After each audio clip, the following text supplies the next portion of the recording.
to Metal Bend Chronicles. We are coming at you today on this Friday from the Metal Bend Mobile.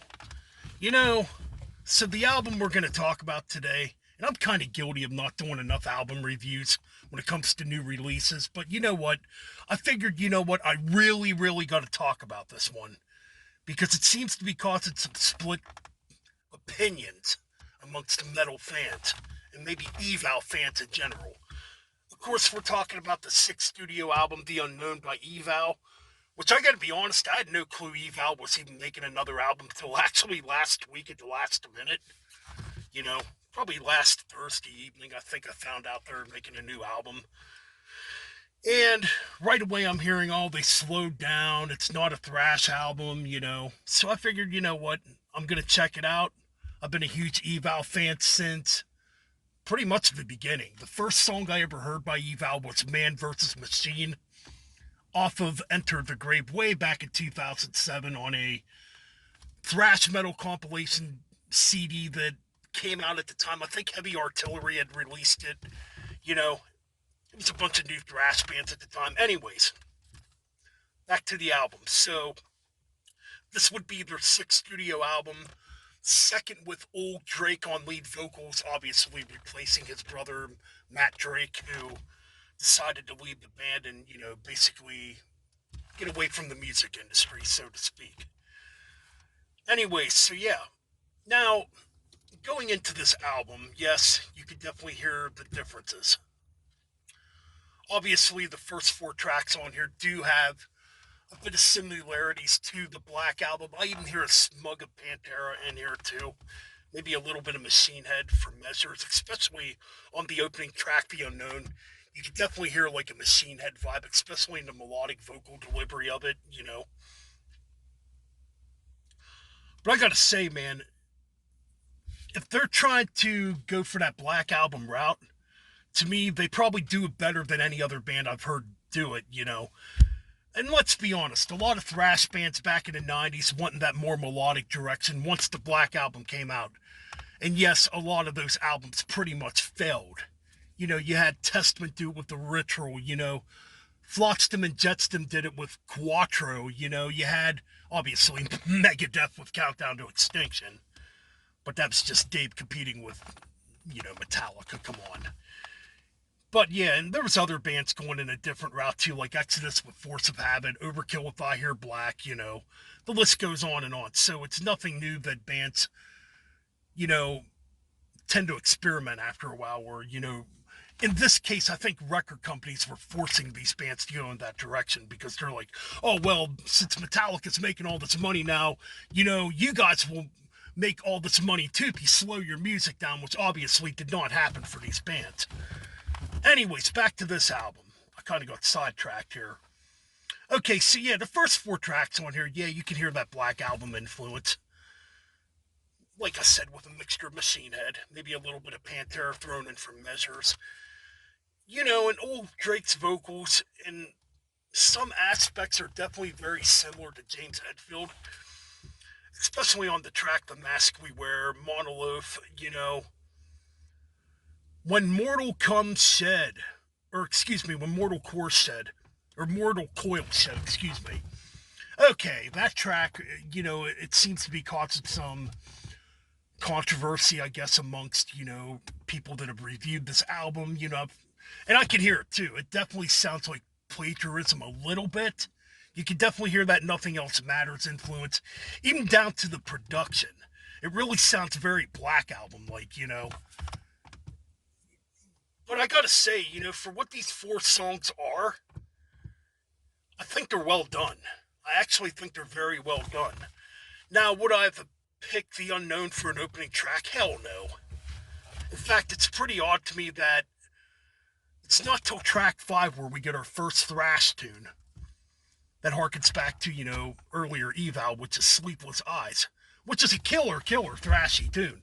It just seems to me it's very oddly placed on this album. To me, this should have probably been the opening track, to be honest.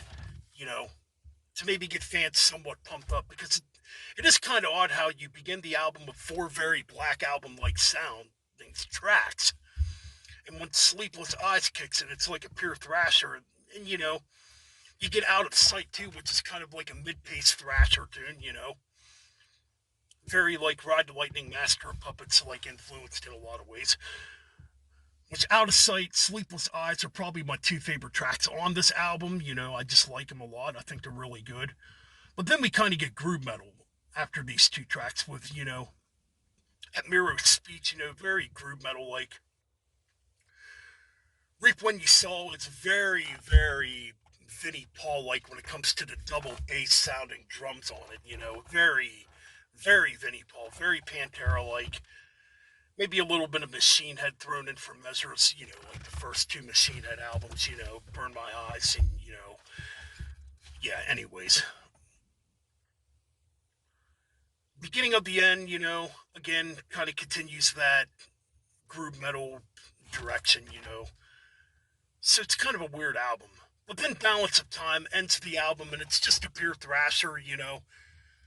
So yeah, you get two like super thrashy tunes on here. You know, you get some groove metal tracks and you get some black